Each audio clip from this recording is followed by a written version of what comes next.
asupra activității noastre și anume noi avem un onor astăzi de a avea doi oaspeți, profesori cu renume mondial. Este domnul doctor profesor Andrew Behnke, dumnealui este din Statele Unite, și îl avem de asemenea pe domnul doctor profesor Iosefiu Gorduța. Deci prima prelegere va fi ținută de domnul doctor Andrew Behnke și îl rog pe domnul profesor Alexandru Corlăteanu să vină cu deci, unele date biografice, informații despre stimatul domnul profesor. Vă rog. Mulțumesc mult, domnul Călnician. Și o scurtă prezentare despre domnul profesor Andrew Behnke. Deci este profesor asociat al și șeful secției de endocrinologie la Virginia Tech Carolina School of Medicine din Roanoke, Virginia, Statele Unite ale Americii. Dr. Behnke a urmat facultatea de medicină și rezidențiat în medicina internă la Universitatea din Pennsylvania. După rezidențiat, Dr. Behnke a servit ca major în Corpul Medical al Forțelor Aeriene ale Statelor Unite la baza Andreas Air Force din Washington, D.C. A continuat ulterior specialitatea de endocrinologie la Universitatea din Pennsylvania și de atunci a fost implicat în educația, cercetarea și managementul diabetului zaharat. A participat în numeroase studii clinice, științifice a diabetului zaharat și s-a acordat funcția Face Fellow al Asociației Americane de Endocrinologie Clinică, deci o distinție prestigioasă, Asociația Americană de Endocrinologie Clinică, și el este câștigător a două burse Fulbright în Moldova, unde a proiectat și a dezvoltat un program special de predare pentru rezidenți și studenți. Locuiește în Virginia, cu soție și cu copii. Professor, please, your presentation. Very much. Good afternoon. Hello. You can all hear me, yes? Yes. Imparare. Nu vorbesc românește bine. Da? So, vorbește engleză. So, thank you so much for inviting me to come here. I have been a frequent guest of your wonderful country. And I want to especially thank the professor for inviting me, and also my colleague and very, very good friend, Dr. Lorena Voodoo. Dr. Voodoo and I have been friends for many years, and she has been a leader and a champion for international collaboration, for research, and she is a great role model for our Moldovan physicians. So thank you very much, Lorena. I'm going to talk about, how do I get this done? Yeah, there. So this is my university, the Virginia Tech University. It's in the hills of Virginia. It's a large multi-specialty university with over 1,000 beds. We have a clinical section of endocrinology with about 4 or 5 clinical endocrinologists, and we do a variety of endocrinology testing and diabetes, thyroid, adrenal, pituitary. We are very, very happy to have recently signed our rector, with Rector Chabon, a memorandum of understanding. So we now have an official collaboration between the Virginia Tech University in the United States and the Nicolae Testamentantul School of Medicine here in Chișinău. This allows us to have further collaboration, to have student exchange, and to have some cross-cultural research environment. I don't have so much time, and I definitely want to listen to my colleague here, Professor from Romania. So I'm going to make this comment somewhat short. If you have questions, I'll be around later and you can ask them. I do not have any financial disclosures, and yes, you may take pictures of these slides if you wish. What are we going to do in the next few minutes? Just 5 major topics. We're going to talk a little bit about continuous glucose monitoring and the history of this. Understand, what is it when you say a continuous glucose monitoring? What does this mean? And why should we use these devices in type 1 diabetes or in type 2 diabetes? And once I've convinced you of that, why you should use it, We'll go through some of the barriers, why aren't we using it more worldwide, and how we can possibly work together to remedy that and make this technology come more and more a part of life in Moldova. So, my daughter, oldest daughter, was born in 1993. And in 1993, I had just graduated from residency fellowship. We didn't know treating type 1 diabetes really did any good. We knew, of course, you don't want diabetic ketoacidosis. We knew, of course, you don't want complications, but we didn't know the number. Then, in 1993, the Diabetes Complication and Control Trial, DCCT, come out, and it shows significant reduction in neuropathy, nephropathy, retinopathy, based on hemoglobin A1C testing. And everybody was trying to get the hemoglobin A1C to maybe 6, maybe 7, but we know also there was another side to that. For as close you got the A1C down to 7 or 6, you had a significant rise in hypoglycemia. And this was the limiting factor, because the more insulin you gave, the more doses you give, the more problems you have with hypoglycemia. And hypoglycemia is very bad. If any of you have diabetes, you know this is the worst thing about having diabetes, is having a hypoglycemic attack. It can be fatal in some cases. So how can we get the glucose down to maybe 7 or 8 while avoiding hypoglycemia? The answer, I will say quickly, is using continuous glucose monitoring. Now, what do we do to assess glucose control? We use glycosylated hemoglobin A1C. But the problem with hemoglobin A1C is it really is not a direct measure of average glucose. It's an average glucose you've had for the past 3 months. It doesn't measure glucose variability. It doesn't say if your blood sugar is 400 to 40, or 4 to 20, it just says what your average is. So if you have a low blood sugar, it won't tell you. High blood sugar. There are certain conditions where it's not reliable. Anemia, liver failure, hepatic failure.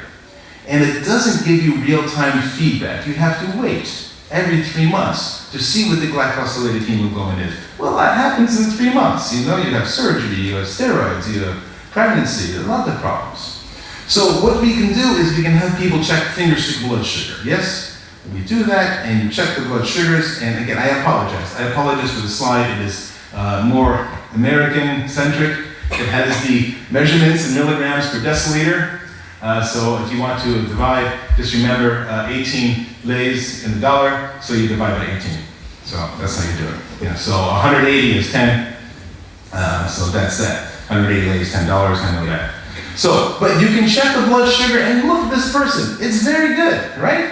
The glucoses are, 4, 5 through the day. But really, what's going on with this person is they're having significant highs and lows. They have a high after meal, they have a low after meal, after exercises, and you don't know it, so you miss highs and lows. So what you really would like to have, wouldn't you, is a continuous glucose monitor. And they are existing. They have existed for the past 20 years. This shows you a slide of the progression of the kinds of glucose monitors, continuous glucose monitors, from the MiniMed one in 1999 to the most recent one. And it sort of parallels the same kind of technology with phones and games. The old Game Boy and Nintendo. But now we have such greater games. Of course, we have such great diabetes project. If you go into diabetes now, and you want to be an endocrinologist, you really have to have some sort of technological advance, because diabetes is becoming a technology advanced disease. Okay, previously these devices were not very accurate. They were off maybe 20, 25%, maybe they're really not clinically relevant. But now, the most recent devices have very good accuracy, within 10%. What are they like? It's about the size of a lei coin.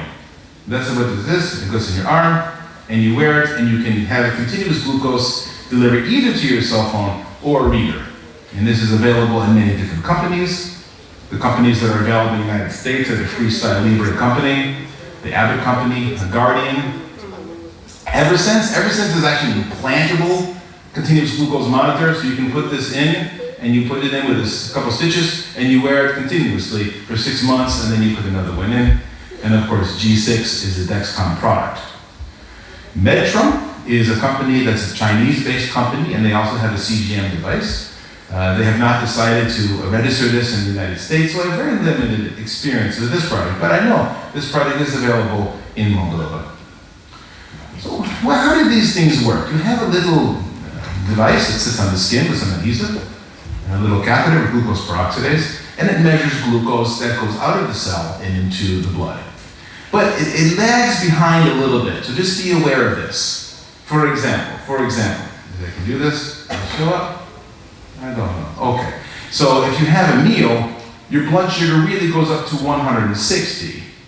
But since the CGM is reading 10 minutes before, because it has that equilibration between the glucose in the blood and the glucose in the cell, it reads maybe a little lower. But it has a little arrow in the device that says the blood sugar is going up.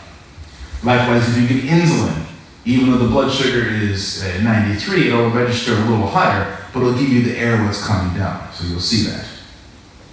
So you'll get some kind of report like this. It'll give you the dates, and it will give you time in range. Time in range is becoming the new A1C. Because time in range you can look at on a daily basis. And if you forget this, usually in all these studies, there are all the reports, they tell you what the desired time in range. The time in range is between about glucose of 4 to 10, 70 to 180 milligrams per deciliter. 70% is perfect. If you have 70% time in range, you are very good. Time in range correlates with diabetic complications, whether you look at DCCT or other studies, you can use time in range actually in place of hemoglobin A1C. And you can see here, when you have this report, you had a glucose management indicator.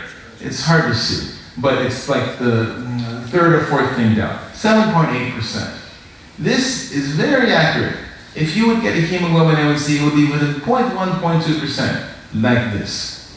But you can see this person has significant highs and lows, and not just on a composite, but on a daily basis. So with this data, you can use this to tell the patient, maybe you should take a little less long-acting, a little bit more quick-acting, act rapid with your meals, and get a glucose that is much better. I'm going to skip this and go through some of the studies and then wrap up with some suggestions for the future. So has this been studied in type 1? The first study, this is a study done in 1999.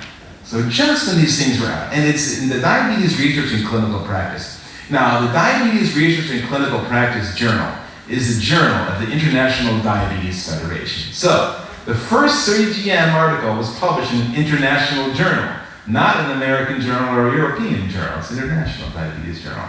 And this was a study, 5-week study, 5 weeks, with 9 subjects with type 1 diabetes. And they found that the patients who had the CGM had a much lower, over 1% better hemoglobin A1C without the same increase of diabetes insulin. And I say this for 2 reasons. It's historic, but also I want to encourage the students here.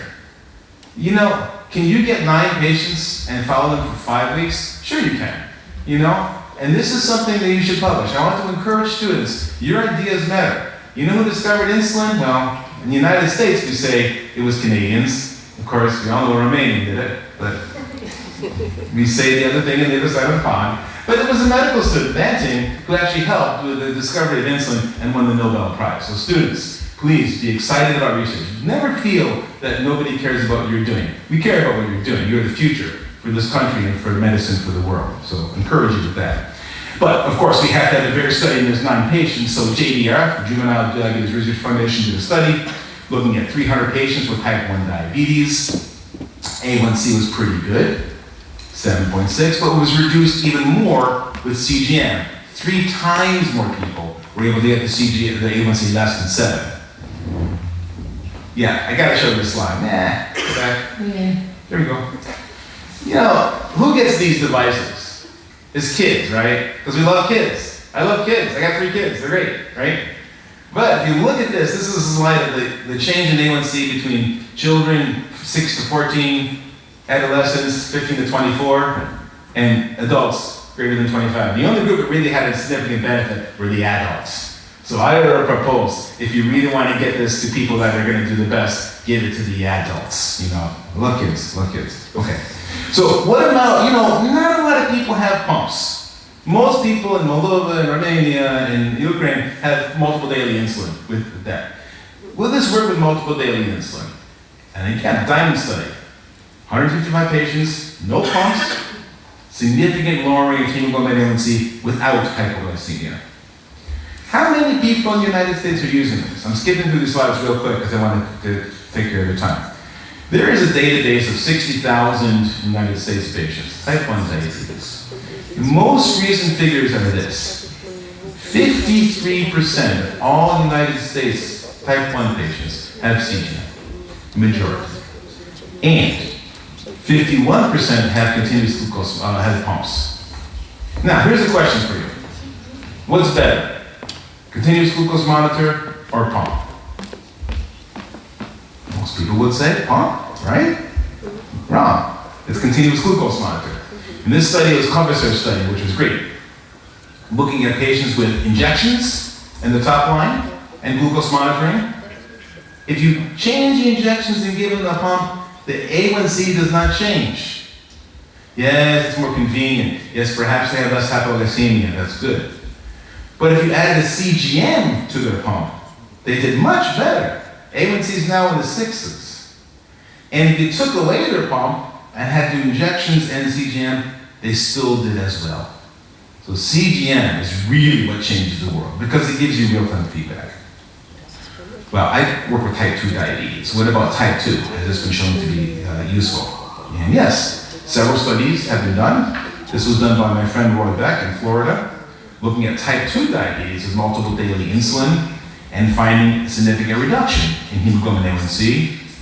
3 times more people getting A1C less than 7 without hypoglycemia. What about patients with just a single shot of insulin? Same thing.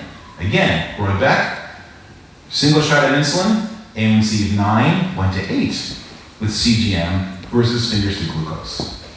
What about poorly controlled type 2 diabetes? That is, A1C greater than 10.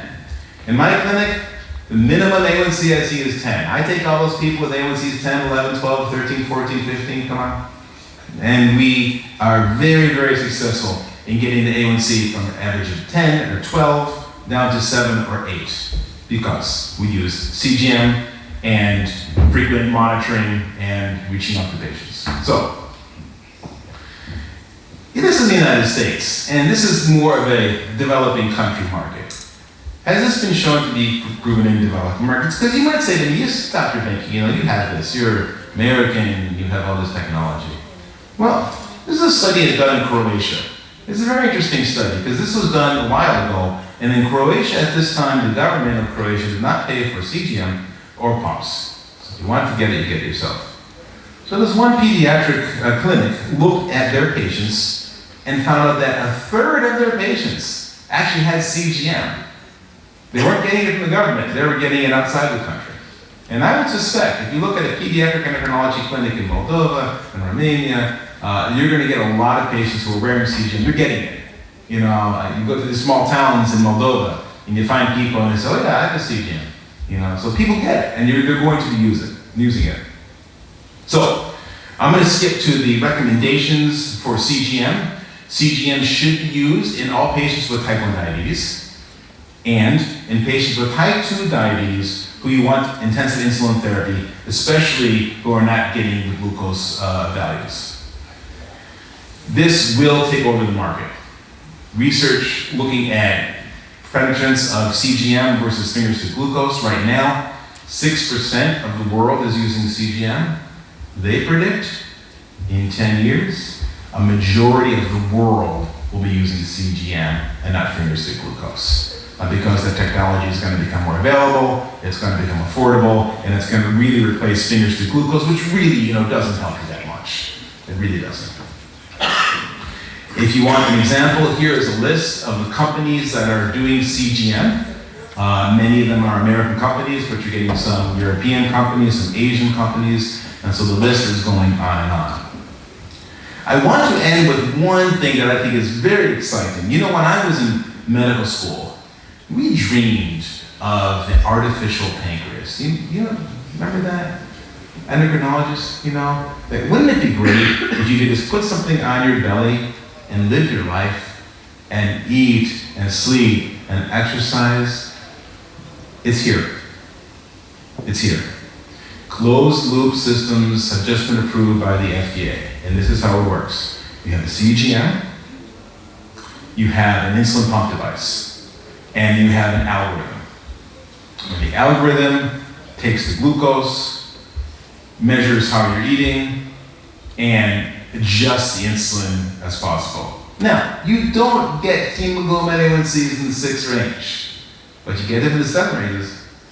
And this, carb counting, worrying about hypoglycemia because if the glucose goes down, the pump shuts off when the glucose goes back on. Now again, this is just coming out to the United States and Europe. But as I was telling Professor Rudo, technology is growing so fast. The world is becoming such a smaller place. You will see this, especially you students out there. You will see this come in a few years to Moldova, I'll tell you. Even if I have to bring it myself. Okay. So, I definitely want to listen to my colleague from Romania, so I'm just going to give you a few nuggets to take. Listen, continuous glucose monitoring is a valuable tool for the treatment of type 1 diabetes. It's even more important than pumps. You get lower glucose, better hypoglycemia, without having problems with that. They can be used in type 1 diabetes, they can be used in type 2 diabetes, and soon you're going to see the combination of insulin pump and CGM with a closed loop system and achieving what Behnke and Best thought they could never do in 1922, have a closed loop system. Thank you very much.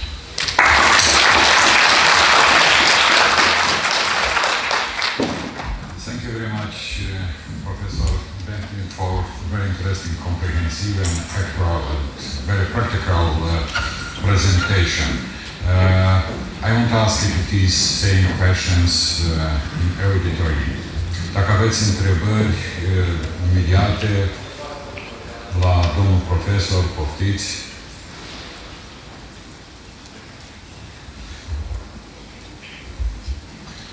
Okay, maybe. I suppose we can start the examination now?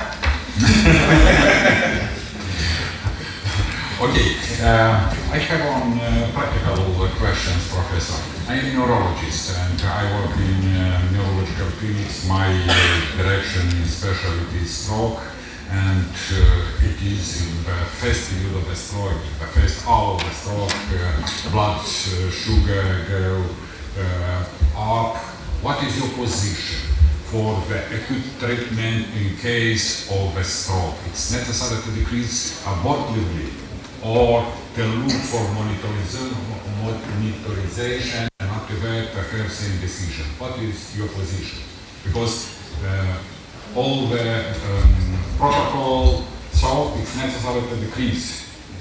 Yes, what is... So, can you hear me? Is this on? Yes? Done? Okay. So, it is a very problem in the United States as well. And there are so many things that happen in the stroke that are counter-regulatory. Glucose goes up because of cortisol, because of adrenaline and all those hormones. Glucagon. What the best way to do is to bring the blood sugar down, but you absolutely want to avoid hypoglycemia, because hypoglycemia will cause even further infarct cells. So the best way to do this is to have a computer-generated program with insulin infusion and glucose monitoring. Most American hospitals have this program.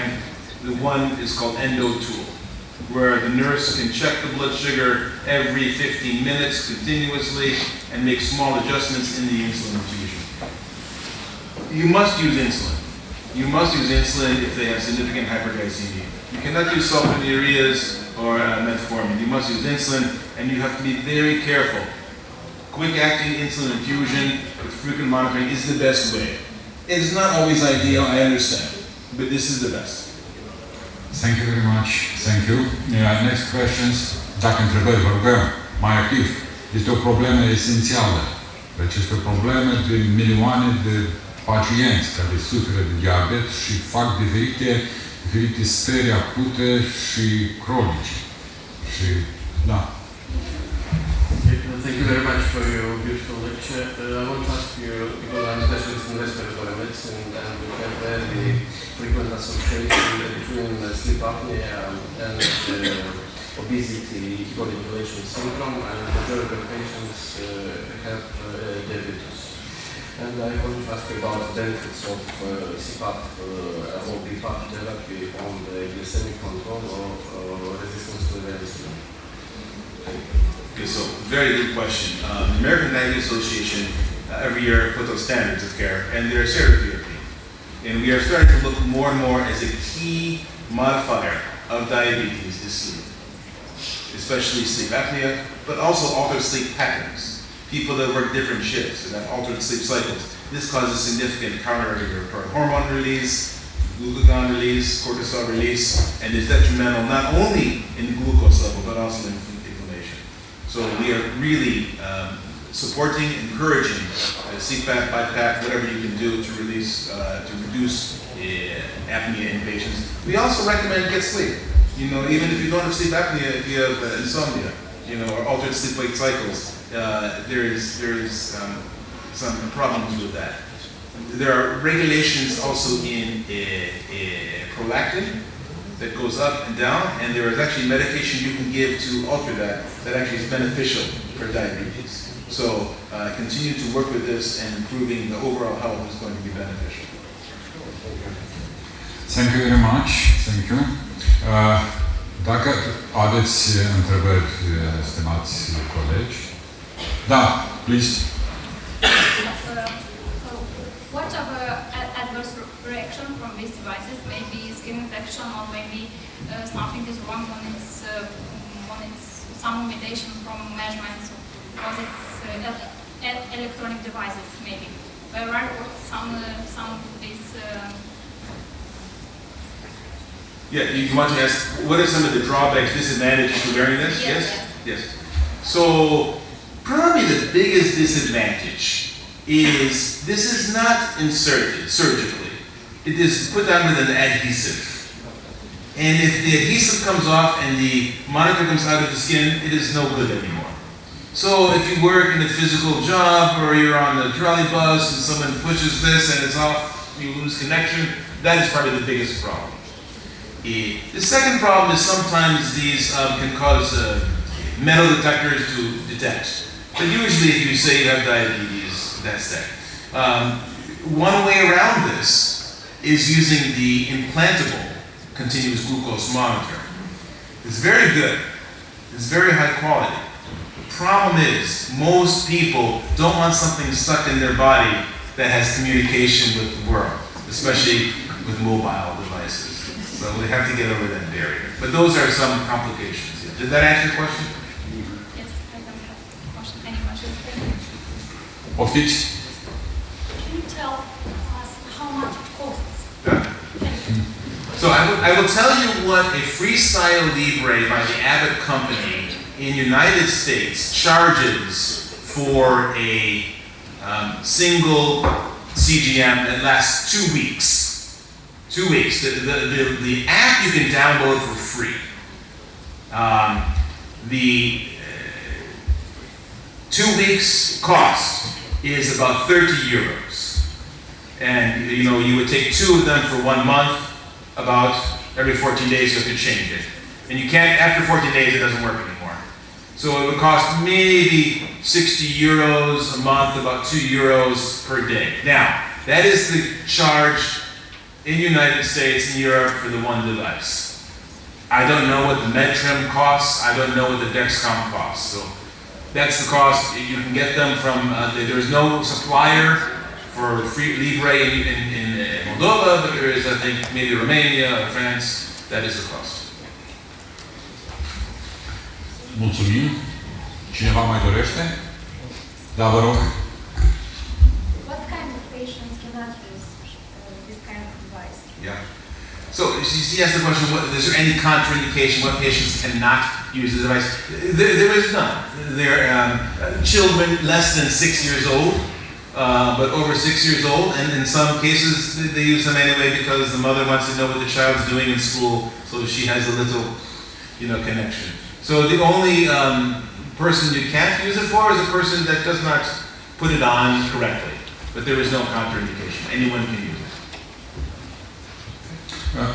Professor, thank you very much for your very interesting and actual presentation. Thank you very much, and you invite again to come to have a good collaboration with our students, with our residents, with our professor, and yes, it will be for us a big facility and honor to have you near of us. Thank you very much.